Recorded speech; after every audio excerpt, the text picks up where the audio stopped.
मन बिना देखे नहीं मानेगा, निषेध में आकर्षण हुआ करता है। जितना मना करोगे, ये पहले के समय जब दुल्हन बन के आती थी ना, इतना बड़ा घूंघट रहता था, पूरा गांव घूंघट उठा के देखता था। फ्री में नहीं, नोट दिए जाते थे, लिफाफे दिए जाते थे। और जिस दिन से घूंघट हटा है ना, कोई उन्हें देखने को तैयार नहीं हुआ करता है। ध्यान रख, घूंघट में आकर्षण था, बड़ा अट्रैक्शन था, पूरा गांव देखता था। अब काय का घूंघट, काय का घूंघट, विचार करिए। अब तो ससुर जी को शर्म लगे तो वही रुमाल डाल दे। ध्यान रखें, घूंघट खत्म हो गया। इसलिए तो झगड़े ज्यादा हो गए। पहले दिन दिन भर पत्नी का मुंह देखने नहीं मिलता था, इसलिए शाम को बड़ा प्यार आता था। अब तो दिन भर ही शकल देख देख के हैरान हो गए। मान्यवर, इसलिए तलाक की तैयारियां जल्दी हो जाती है, शादी हो नहीं पाती है, सगाई होती है, मोबाइल का बिल बढ़ने लगता है। इन छोरों का देखो तो 1-1, 2-2 बजे रात तक लगे रहते हैं। अरे सारा प्यार मोबाइल में ही कर लोगे तो शादी के बाद क्या तलाक के पेपर लेके बैठोगे? विचार करिए। निषेध में आकर्षण, ध्यान रखना, निषेध रखिए। प्रेम को बढ़ाना है तो विरह बहुत जरूरी है, और मन को समझाना है तो मन की कही पर मत चलो। मन बस में होता है संयम की चाबुक से, ध्यान रखिए। महावीर ने कहा है, मन को बस में करने के लिए संतुष्टि का भाव होना बहुत जरूरी है। मंदिर जाओ और शिकायत से भरे, दादाजी के प्रति शिकायत से भरे, माँ बाप के प्रति शिकायत से भरे, बहू सास के प्रति शिकायत से भरी है। एक बात बताओ, शिकायत वाला मन कब शांति का अनुभव करता है? अरे अहो भाग्य से बहो, मंदिर जाओ और कहना, भगवान मेरी औकात से ज्यादा तूने प्रदान किया है, मैं तुझे धन्यवाद देने के लिए आया हूं। आप संत चरण में जाओ, शिकायत से मत भरिए। ऐसा सोचिए कि मेरे जीवन का पुण्य उदय है, जो संतों का आशीर्वाद मुझे प्राप्त। अहोभाव से भरिए, धन्यवाद से भरिए। जितना अहोभाव आएगा उतनी मन में शांति आएगी, और जितनी अभावों पर दृष्टि रहेगी, जितनी शिकायतों पर दृष्टि रहेगी, मन अशांत होता चला जाएगा। सौभाग्य मानिए, जो भी मिला है किस्मत मानो अपनी। हकीकत में देखो, अपने वर्तमान के कर्म देखो तो ऐसा लगता है कि जो भी मिला है इस जन्म के कर्मों से तो नहीं मिला, पिछले जन्म में कुछ किया होगा जो मुझे ऐसा सब कुछ प्राप्त। सौभाग्यशाली मानिए अपने को, धन्यवाद दीजिए परमात्मा को, अपने आप को मानिए। शिकायत से भरोगे तो कुछ ना मिलेगा।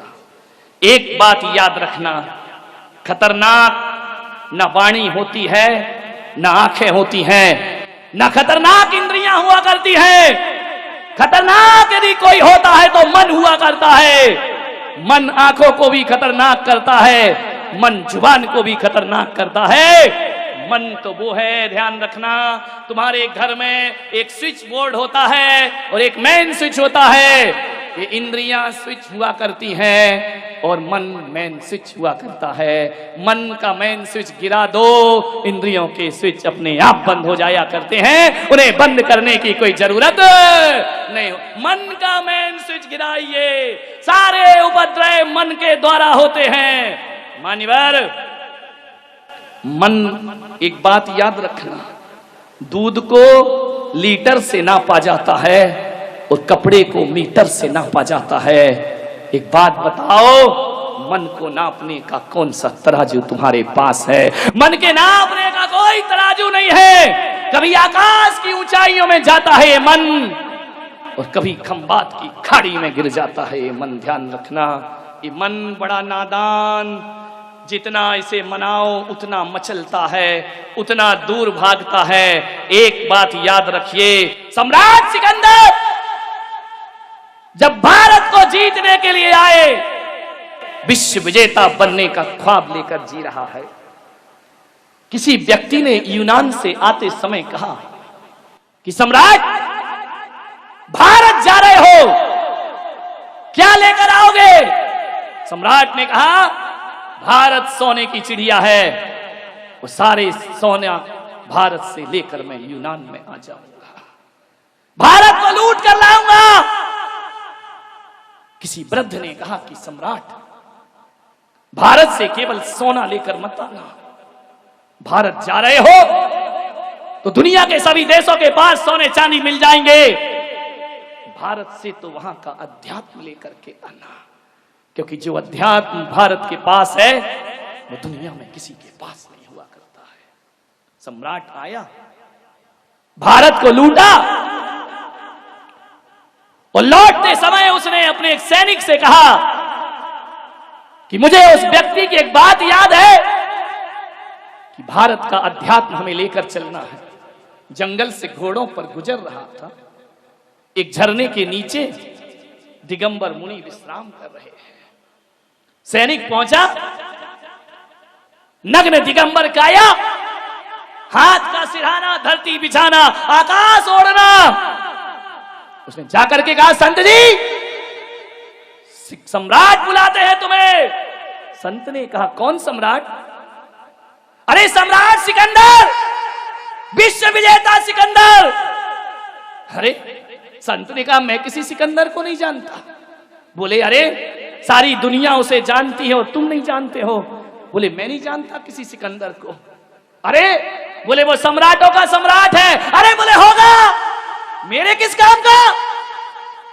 अरे बोले तुम्हें अपनी जिंदगी से प्रेम नहीं है, किस जिंदगी की बात करते हो? हम जिंदगी से प्यार नहीं, हम आत्मा और परमात्मा से प्यार करने वाले लोग हैं, और यदि आत्मा और परमात्मा के लिए ये जिंदगी छोड़ना पड़े तो भारत का संत उसके लिए तैयार हुआ करता है। एक बात याद रखना, जाओ सम्राट से कहना हम लोग शरीर छोड़ सकते हैं मगर सिद्धांत नहीं छोड़ सकते हैं, हम उस देश के रहने वाले लोग हैं। बोले सम्राट आपको बुलाते हैं। संत ने कहा बड़े बड़े सम्राट हमारे चरणों में आते हैं, हमें कोई सम्राट बुलाए इतनी ताकत किसी में। बोले तलवार से सर अलग कर दिया जाएगा। बोले इसकी परवाह कब है मुझे? जाओ तुम्हारे सम्राट को बोलना भारत का संत तुम्हें आदेश करता है, उसे जरूरत है तो वो मेरे पास आए। हमारी भारत की परंपरा है कि प्यासा कुएं के पास जाता है, कुआं कभी प्यासे के पास नहीं जाया करता है। सम्राट सिकंदर के कान में शब्द पड़े, घोड़े पर बैठकर आए, रकाब पर पैर रखा हुआ है। सम्राट ने उस संत को देखा, कल्याण मुनि उस संत का नाम था। सम्राट ने कहा है भारत के संत, मुझे देख, पूरी दुनिया जीती है मैंने। संत ने कहा ओ भिखारी, तूने दुनिया जीती है, मुझे देख, खुद को जीता है मैंने। ध्यान रखिए, हमारे यहां वो विश्व विजेता नहीं होते जो दुनिया जीतते हैं, हमारे यहां वो विजेता होते हैं जो अपने मन को जीता करते हैं। बोले चलो हमारे साथ। संत ने कहा साइड हट, ऐसा सम्राट है तू, आकाश की फ्री में दी हुई धूप भी ले रहा है, तुझसे बड़ा भिखारी दुनिया में कौन होगा? सम्राट को चोट लगी, घोड़े से नीचे उतरा। बड़े बड़े दुश्मन मैंने देखे मगर ऐसा ना देखा जो दिल पर चोट कर रहा है। उसने कहा कि संत जी,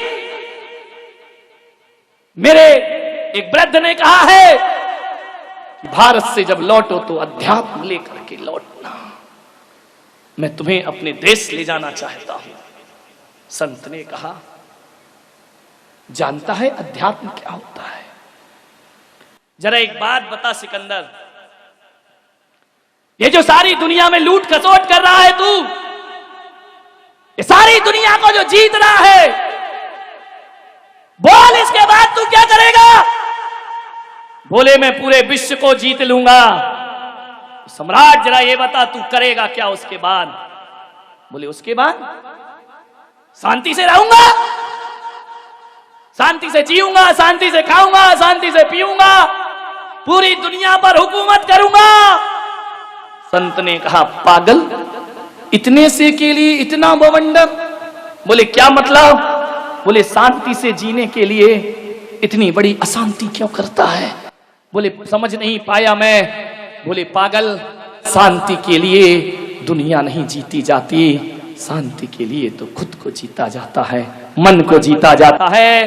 अरे सारी दुनिया जीत कर भी तू शांति नहीं पा सकेगा। आ मेरे पास बैठ, तो सारी दुनिया को ठुकरा के आत्मा की शांति को प्राप्त कर। एक बात याद रखना ग्वालियर वालों, तुम सोचते हो कि एक मकान बन जाएगा तो शांति मिलेगी, बीबी आएगी तो शांति मिलेगी, बच्चे होंगे तो शांति मिलेगी, दौलत कमाऊंगा तो शांति मिलेगी।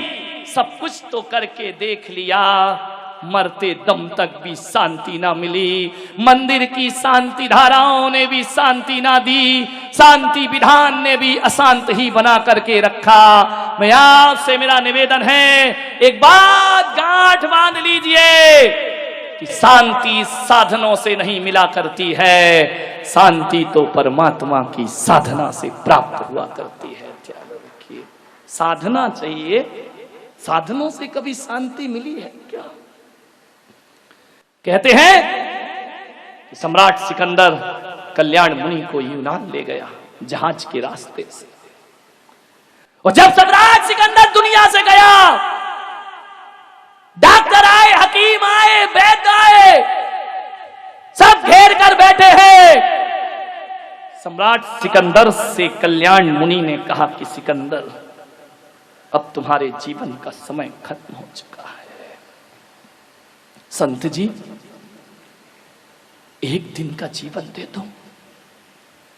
कल्याण मुनि ने कहा, हम कुछ नहीं कर सकते, इन हकीमों से कहो, हकीम जी एक दिन का जीवन दे दो मुझे, भीख मांग रहा है विश्व विजेता अपनी जिंदगी की। क्या मिलता है दौलत से, साधनों से? जिंदगी को तरस रही है एक आत्मा, मुझे एक दिन का जीवन दो, मैं तुम्हें आधा राज्य दे दूंगा। हकीम ने सिर झुकाया कि नहीं, हम असमर्थ हैं, हमें क्षमा करें सम्राट। डॉक्टर और वैद्य से कहा, मैं तुम्हें पूरा राज दे दूंगा, तुम मुझे एक दिन का जीवन दे दो।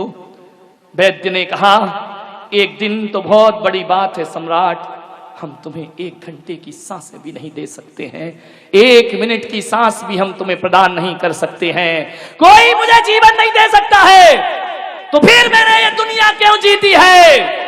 क्यों तलवार की धार से हजारों का बेगुनाहों का खून बहाया? आज सम्राट को पता चलता है, वह इतना कहता है, फिर एक काम करो, जीवन नहीं दे सकते कोई बात नहीं, ही काम कर देना कि सम्राट तो मरते समय समझ रहा है ये दुनिया जीते जी समझ जाए, जब मेरा जनाजा उठे मेरे दोनों हाथ ताबूत से बाहर निकाल देना। बोले इससे क्या होगा? बोले ताकि ये दुनिया समझ ले, जान ले कि आया था जब सिकंदर हौसले तो वाली थे, और जब गया था दुनिया से दोनों हाथ खाली थे। किस लिए जीवन आसान थे हमारा?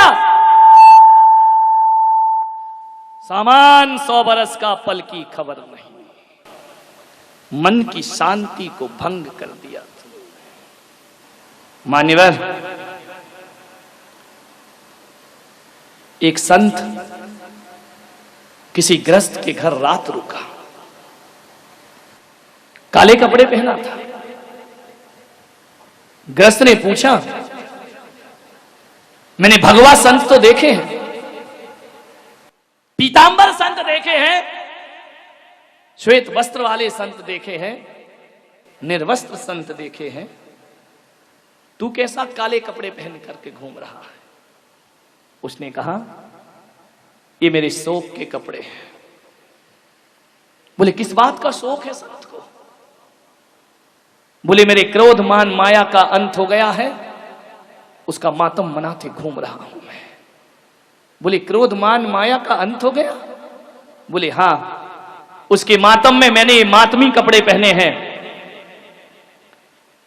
तो गृहस्थ ने कहा अपने नौकर को, इस संत को धक्के मारो और बाहर निकाल दो, इसे अपमानित करके बाहर करिए।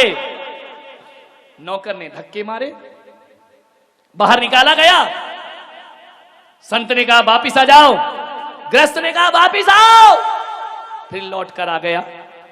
जैसे ही आया नौकर से कहा फिर धक्के मारो, कहते हैं 10 बार धक्के मारे, 10 बार बुलाया, संत फिर आया, फिर गया, फिर आया, फिर गया। सदग्रस्त ने कहा कि अब मैं कह सकता हूं कि तेरे क्रोध मान माया का अंत हो चुका है, तू महान संत है। मालूम है उसने क्या कहा?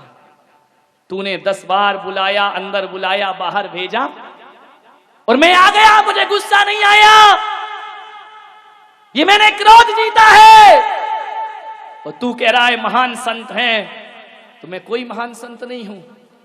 अरे एक कुत्ते को भी 10 बार मारो और रोटी दिखाओ तो फिर जाता है और फिर लौट करके आ जाता है, फिर जाता है, फिर लौट करके आ जाता है। अरे मैं बार बार आ गया तो कोई बड़ा काम नहीं किया, ये काम तो एक कुत्ता भी अपने जीवन में कर लिया करता है। इसमें कौन सा बड़ा काम कर दिया, इसमें कौन सा महान जीवन हो गया मेरा।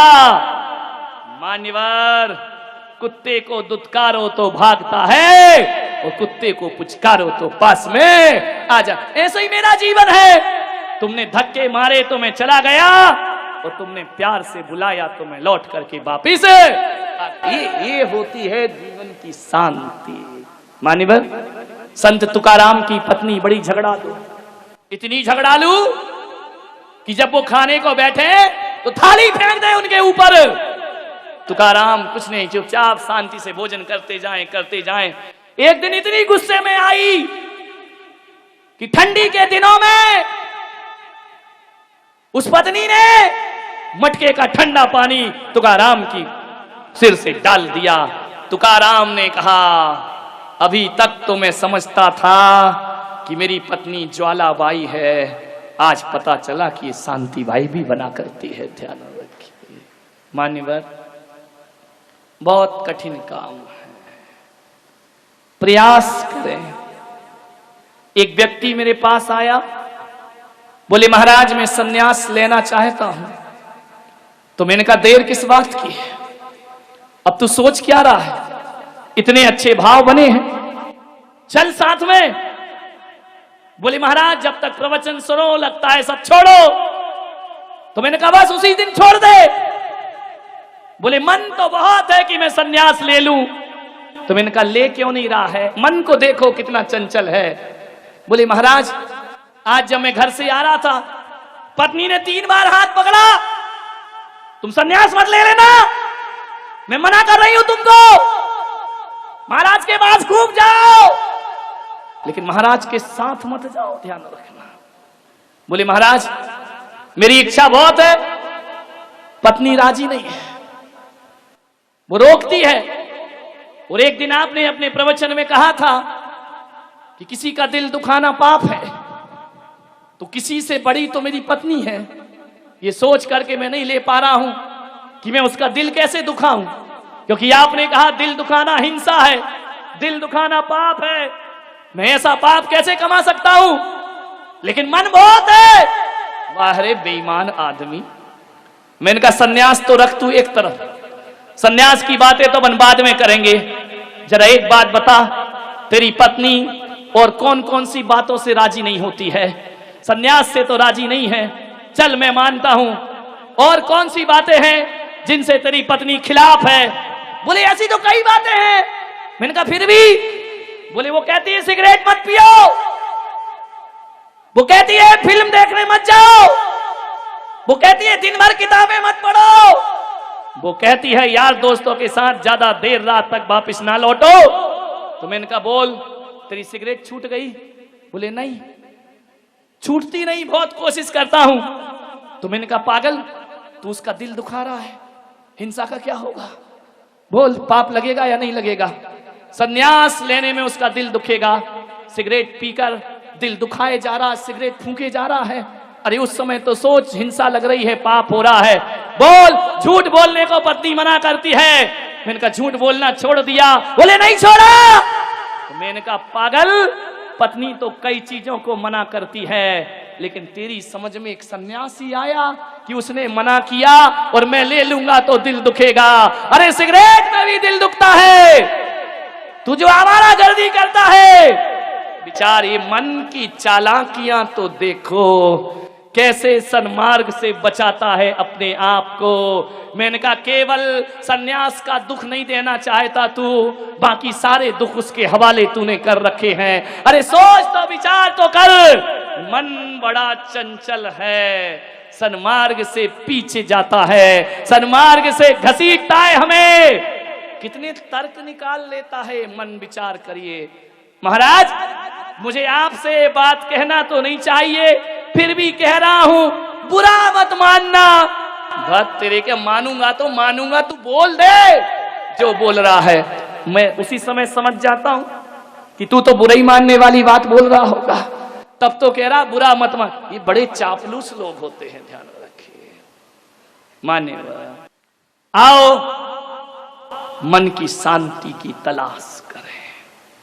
छोटे से सूत्र दे रहा हूं, आओ मन को कैसे जीते। पत्नी किसे बुरी लगती है? पत्नी बुरी नहीं लगती। पत्नी जो अशांति फैलाती है, वो अशांति बुरी लगा करती है। बच्चे किसे बुरे लगते हैं? बच्चे किसी को बुरे नहीं लगते। बच्चे को तो जानवर भी प्यार करता है, लेकिन जो अशांति फैलती है मन को, अशांत पत्नी सबको बुरी लगती है, अशांत पति सबको बुरा लगता है, अशांत बच्चे सबको बुरा लगते हैं, अशांत मित्र सबको बुरे लगते हैं। आपसे एक ही निवेदन है, आओ शांति को अपने जीवन का सिंदूर बनाएं, शांति को अपने माथे का सौभाग्य बनाएं। कैसे बनेगा माथे का सौभाग्य, शांति? अरे सोने के कंगन पहन पाओ या ना पहन पाओ, शांति के कंगन रोज पहनना चाहिए। सोने के कंगनों से वो सुकून नहीं मिलेगा जो शांति की चूड़ियों से सुकून मिला करता है। शांति की साड़ी पहनो, शांति का भोजन करो, शांति का पानी पियो। शांति से मतलब किसी की पत्नी का नाम मत लगा लेना है? नहीं तो गड़बड़ लेने के देने पड़ जाएंगे कि शांति को बुलाओ, तभी भोजन होगा, तभी पानी होगा। मन की शांति, अपने घर में एक शांति का बगीचा लगाओ जिसमें शांति के फूल खिलते हो, शांति का उपवन हो। ऐसा मकान बनाओ जिसकी छत शांति से ढली हो, ऐसा दीवार बनाओ शांति से शांति की ईंटों को जोड़ करके दीवार बनाई गई हो। मान्यवर, हर जगह शांति, शांति की सीमेंट का अनुभव करो।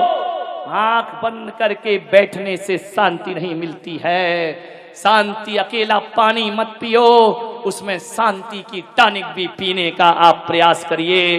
अकेला भोजन मत करिए, उसमें शांति के ग्रास भी बनाने का प्रयास करिए। मान्यवर, हर जगह सुबह से शाम तक जब बोलो तो शांति से बोलो, सोचो तो शांति से सोचो, गाओ तो शांति से गाओ, चलो तो शांति से चलो, बैठो तो शांति से बैठो, सो तो शांति से सो। पलकें बंद करो तो इतनी जबरदस्त बंद मत करिए, ऐसे बंद करो जैसे खिड़की के पर्दे गिराए जाते हैं। वह नींद तुम्हारी थकान उतार देगी।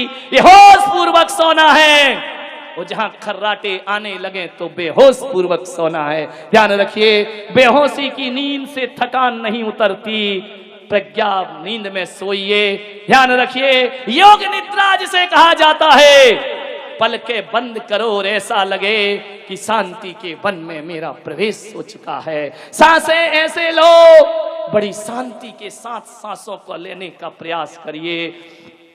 सुबह से शाम तक, उठते बैठते तक शांति के लिए कोई शांति मंत्र जपने की जरूरत नहीं। चप्पल भी पहनो तो शांति से पहनना, कपड़े भी पहनो तो शांति से पहनना, ग्राहक से बात करो तो बड़ी शांति से बात करो। जो व्यक्ति सुबह से शाम ये शांति की साधना कर लेता है, मैं कहता हूं वो घर में बैठकर ही शांति नाथ हो जाया करता है। वह तीर्थंकर जैसी शांति का अनुभव। शांति तो रखो थोड़ा सा, मरने के बाद शांत हुए तो क्या खाक शांत हुए, जीते जी शांत होते हैं वो संत हो जाते हैं। मरने के बाद जो शांत होते हैं वो मजबूरी हुआ करती है, ध्यान रखना है। वो तो मजबूरी है, वरना मुर्दा भी शांत नहीं बैठे, ध्यान रखना।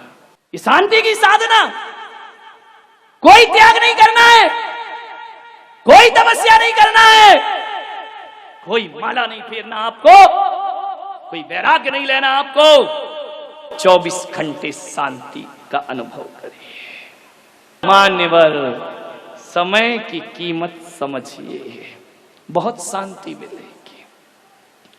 शांति पाना है, घर को स्वच्छ रखो।